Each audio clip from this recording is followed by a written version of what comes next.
Gotta love that. Turn on the radio. Hey folks, welcome back to the Corvette Experience. Today we're going to focus on more restoration, and it's going to be about the rag joint. For those that don't know, the rag joint is the most important part between you, the steering wheel, and the performance of the car. It also has the job of helping the horn work, which is, let's see here, around there. And because of that, there's a copper connection in the rag joint that's pretty important. When you find the rebuild kits online, a lot of them don't include this copper part, and it took me a while to find it. And 3 years ago, I found it at C2 Corvette, so thank you, Paragon. So I ordered that part, but a lot of the other places I looked for it online just didn't have this simple copper connection that goes inside the joint. Now, there was a hack on this car, and it's part of the reason why I rebuilt this, is that one day I went to hit the horn. Where is it? It is there. And I got a little bit of shock from it, and it was disturbing. So I stopped the car, checked it out, and realized when I popped off the cap that there was a wire jumped from this screw sitting on top of that part. And while I do like hacks, I didn't like this one. It was a bit shocking. Sorry for that. So I'm going to flip it around in just a second, and you're going to see the anatomy of the installed rag joint. So looking at the rag joint, you see that there's two parts that come together to put the bushing in the middle and the fasteners, and that's really it. What you can't see is that there's a copper piece that goes from one of the connections, one of the fasteners, across to the other side, and this helps with the horn working. So just a little bit more about the rag joint. This is the steering column that comes in. As you can tell, that's going to connect there. Remember that this part is keyed, so it can only connect in one direction. The reason why I tell you that is that when you're trying to adjust your steering wheel, and when you're adjusting your steering wheel, what I mean is you're trying to get it so that it is straight, or in this position as you are going straight without turning.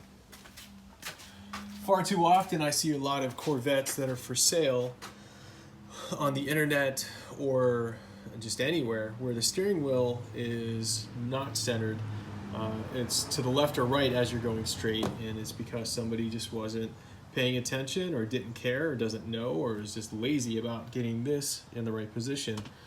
More about that later, but for now we're going to talk about just the basic anatomy of this rag joint, and in the video that I'm going to attach this to, it is going to show you how I assembled it and then installed it. So just looking at it a little bit longer, just understand what you're looking at, and now with a little bit of magic we're going to pop into the video.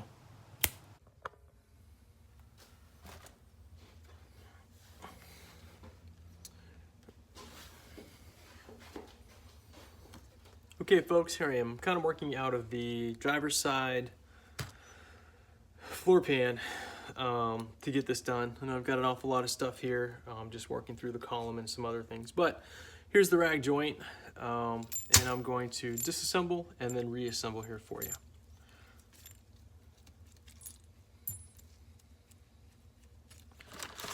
So Paragon is who I got this from. Thank you, Paragon. And the instructions they give is a diagram of pieces and parts and somewhat of an assembly. For those that are used to rag joints, I'm sure it makes perfect sense. For me, I'm not so familiar, but I can figure it out with that and a lot of other pictures. But here's the video officially.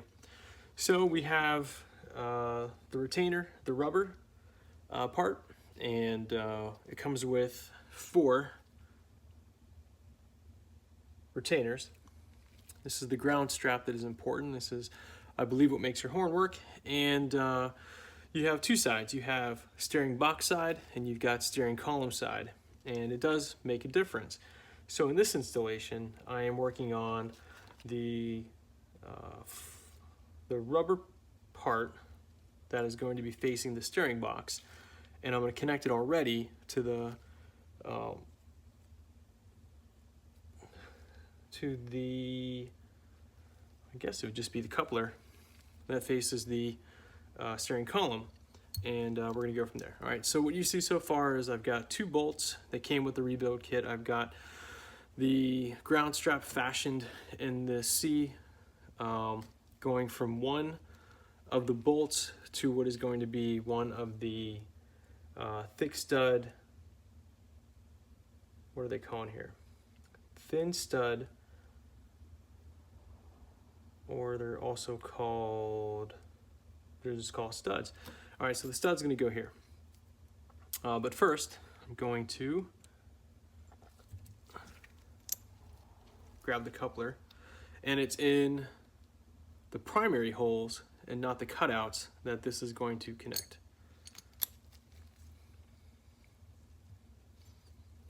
I've got a couple different options. Being that the bolts were stainless steel, I'm going to go with stainless steel lock washer and nut.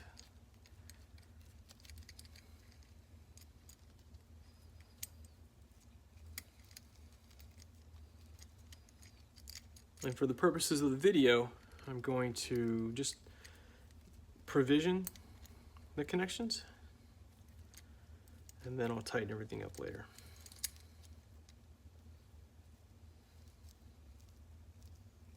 Okay, got that one to bite. On to the next. Okay, as you can tell, slippery, aren't they? Now there are studs or rivets that come earlier with it, and they fit into the rubber a bit better, but they don't fasten, which is interesting. And I'm not quite sure why these have to fasten on the rebuild kit. You have an option, even in the schematic here, it gives you the option of bolt or rivet install first. And so that's what we're doing. All right, so that's what we have so far. Now for the studs. And the studs also have retainers, so it's retainer and then stud. You have to push the stud through the rubber. It takes a little bit of fiddle factor, patience.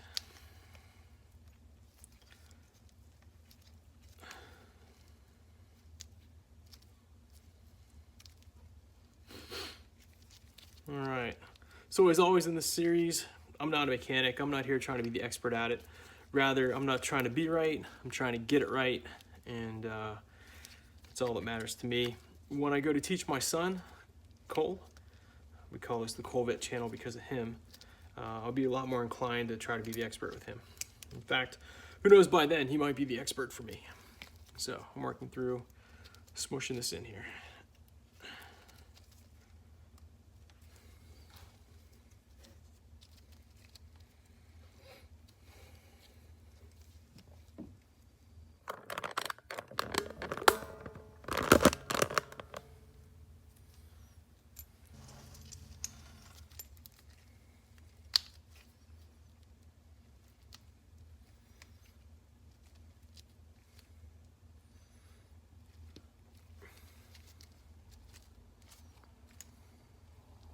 I think a trick might be, I'm going to use the bolt here and the nut, and that's going to pull it through. Whenever your physical persuasion doesn't work, use the mechanical persuasion, and it should be what you need.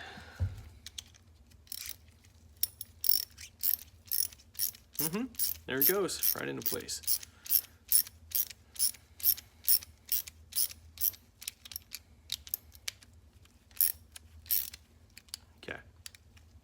Now we'll take the nut off, because now I've got the stud seated into the rubber, and that's all that mattered for me at this point.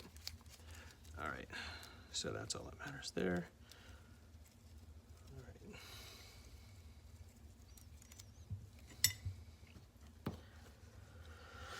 All right, where'd you go?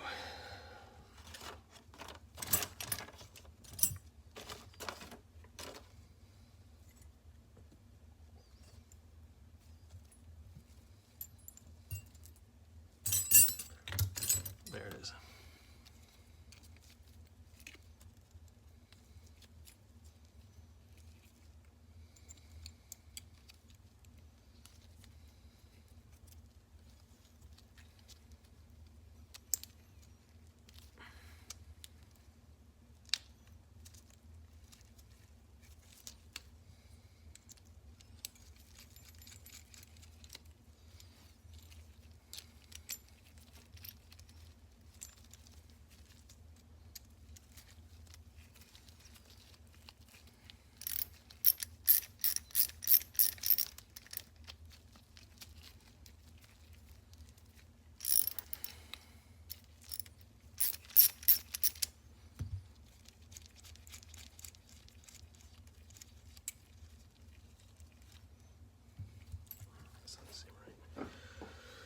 All right, so I'm doing a back check here. This doesn't quite seem right because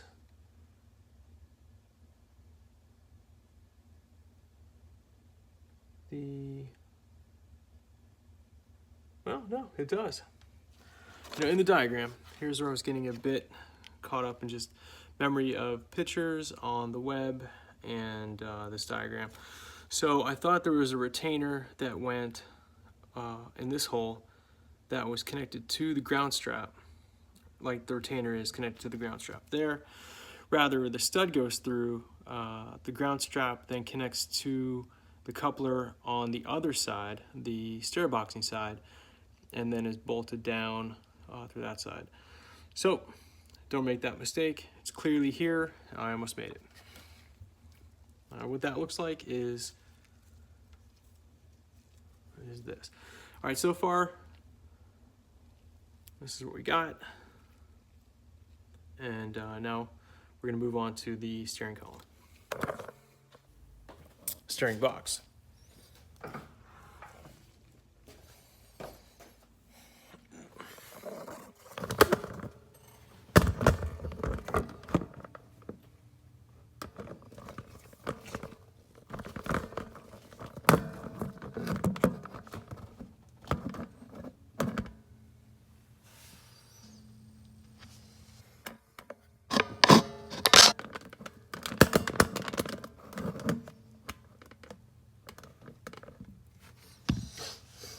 Okay, you can see the coupler here, how it has the older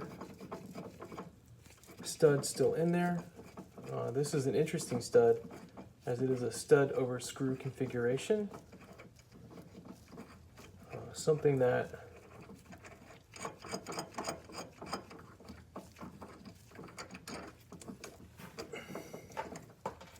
I don't recall having. Give that a tap out of there.